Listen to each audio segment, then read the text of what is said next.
Okay, friend, here's my debt confession. I owe almost $52,000 in consumer debt. And today I'm going to take the first step in my journey and laying it all out Sometimes it's there. just So a come with me. vibe in group chat therapy. I need Welcome and thank you for being here. I'm Jean Marie, and this is my Midlife Money Makeover series. In today's episode, I'm going to break down each debt and input the numbers into my debt tracker. So if you haven't already downloaded your copy, go ahead and grab it because it is free. It's a nice little Google sheet where you can track your debt payoff progress using either the snowball method or the avalanche. And it's the same exact tracker that I'm going to be using to track my debt payoff progress. And the link is in the description below. Then I want to finalize my payoff strategy. And before we begin, I just want to set the tone. I am not here for the negativity. I want this to be a safe space free of judgment. But I am here for your input, your tips, and your recommendations. And I'm even here if you need to exhale and vent because you are not alone. We are all going through this, sis. So we are here for you because it's in our imperfections that we find true humanity. So be kind, damn it. For step one, I'm going to list all my debt from the lowest balance to the highest. So we're just going to go to my debt accounts overview page. And for the first account, it is Capital One. So we're just going to click here and it's going to take me to the debt snowball page. The balance on that is 4,194 with an interest rate of 28.24. And next is going to be my truck, which has a balance of 7,960 with an interest rate of, let's make sure that's correct, 7.790. And last but not least, drum roll please, Nelnet, my student loans, which have a total balance of $39,804. And all the accounts, there's several different accounts for the student loans, but none of the interest rates are above 8%. And currently, right now, I am not paying out the student loans. I have no minimum payment or any due date. So that leaves us with a grand total of $51,958 in debt. Quick backstory for some context on my student loans. My student loans date back to 2009 when I started my LPN program, which was $22,000. And once I graduated, I then started Goodwin College, started taking prereqs towards my RN program. So that added an additional $10,000, totaling $32,000. I'm going to keep it 100 with you and be as transparent as an empty wine glass. I have not made not one damn payment towards these student loans since they opened.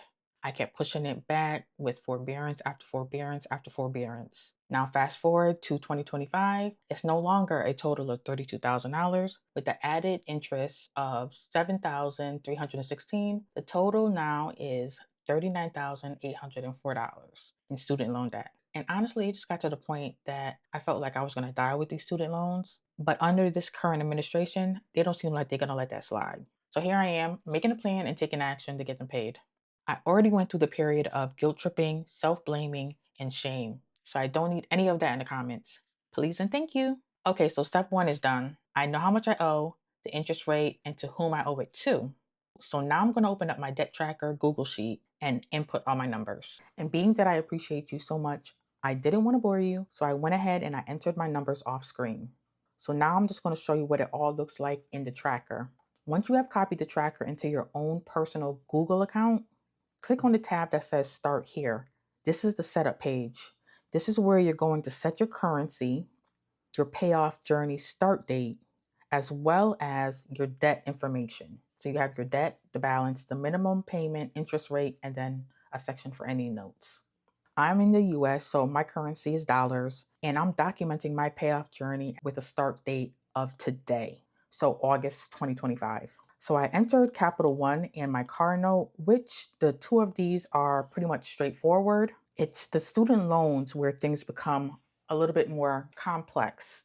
I am not sure how it is with other student loan servicing companies, but my student loans are broken down into 9 groups, and each group has a balance amount and interest rate associated with it. Currently, I do not have any payment due until 2027, but like I said, interest resumed accruing as of the 1st of this month. So I'm not waiting because I waited long enough and now it's to the point where it's just spiraling out of control. For me personally, looking at the large sum of 39, might as well damn say $40,000 is extremely overwhelming to me. Okay, so before I get there, let me first say This strategy that I put together is what I truly believe will work for me. It may or may not be a good strategy for you depending on your unique individual situation. Keyword: unique individual situation. So with that being said, being that I do not currently have a minimum payment due at the moment, I'm going to focus on the interest. I do not want it to balloon any further to the point where I'm paying interest on interest. So instead of entering the total balance on one single line sheet, I entered each loan group separately, starting with the highest interest rate down to the lowest. My student loans are going to be its kind of like its own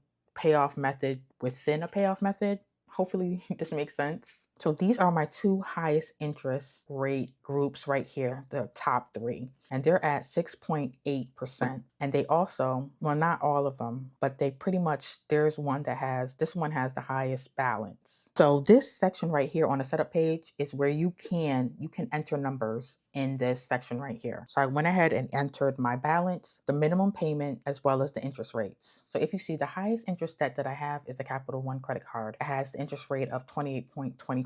So that is going to be what I want to tackle first. So with that being said, I'm doing the avalanche method. That also, I am doing the avalanche method with the student loan accounts as well. So that's when I said it was like a payoff method within a payoff method. I'm focusing on the Capital One credit card first because that's the highest interest, but then I'm also focusing on the highest interest rate student loans because I do not want the interest rate to continue getting out of hand. And for the remainder of the student loans, I'm pretty much just the ones with the lowest interest rate. I'm just gonna like do the bare minimum with those until I'm done with the Capital One credit card. And then the money that I was putting towards that, I can start trickling down. Okay, so now if you scroll down, the next section is your extra debt information. This 549 is the amount that I entered as my minimum payments up here. So all of these amount to the 549, but there's a line for extra monthly payment on top of the minimum payment. I'm budgeting $220. So that is what I'm going to put on top of my minimum monthly debt payments. And then the next box is where you get to choose which payoff strategy you want to use, the avalanche or the snowball method. So that's one thing that I really like about this tracker because it gives you the opportunity to choose which one you want to use. A lot of trackers out there, it's either or. It's either the avalanche or it's the snowball. This one, you can choose which one you want. So you can switch it up later if you wanted to. You can start off with one method and then switch it up once your situation changes. And then if you continue to scroll down, this is where it does all the calculations for you, pretty much letting you know your automated debt summary. So this tells you for each debt, your interest rate, the balance, the minimum payment, how much interest is going to accrue, as well as your estimated payoff date, given you stay on schedule and make your payments on time and stuff like that each month. So, and it gives you also in the next column, your months to pay off. So for that Capital One credit card with the minimum payment of $250 and then the added $220, that's gonna be paid off in 10 months. I would like to see that paid off a little sooner than that, but right now, being that I'm working part-time, that's what it is. So I am gonna try to pick up, some little side hustles, do some extra stuff, sell some stuff to try to bring in some extra income so I can hopefully get this paid down quicker than the 10 months because I'm not liking that 10 months right now. This thing got to go. Quick disclaimer, I wanna make sure that I point this out. The last two tabs are protected. Do not change any numbers in these charts right here. Do not enter anything here or mess with anything up here. The only thing that you could really mess with up here is selecting the date for each month. And then we have the payment schedule. So this is the payment schedule. These are all my debt creditors that I entered on the setup page. And it's giving me my debt-free date. And it's also giving me the payoff schedule. So as you see, these are all the payments that I will be making to, first one is the Capital One. Just to recap, so this is what my debt payoff is looking like right now. Currently, it's telling me that I have 82 months until I can actually be debt free, which that is sounding about right because shit, I owe $40,000 in student loan. So, but it is what it is. But I'm going to do my best to make sure that I tackle that Capital One credit card as fast as possible, get that out the way. So this basically gives you a layout of what you need to be doing. So this is going to be my Bible. Okay, so I have a map now. So I feel a little less stressed, more organized now that I have something showing me what I need to do when I need to do it, and it's showing me the way. So I am really, really feeling this tracker. Like I said, it is free. Go ahead and grab it. The link is in the description below. It is a really great tool. So go ahead and grab it while you can. And if you do grab it, it would be a great help if you can let me know how it works for you, if you find it useful. So that's it for the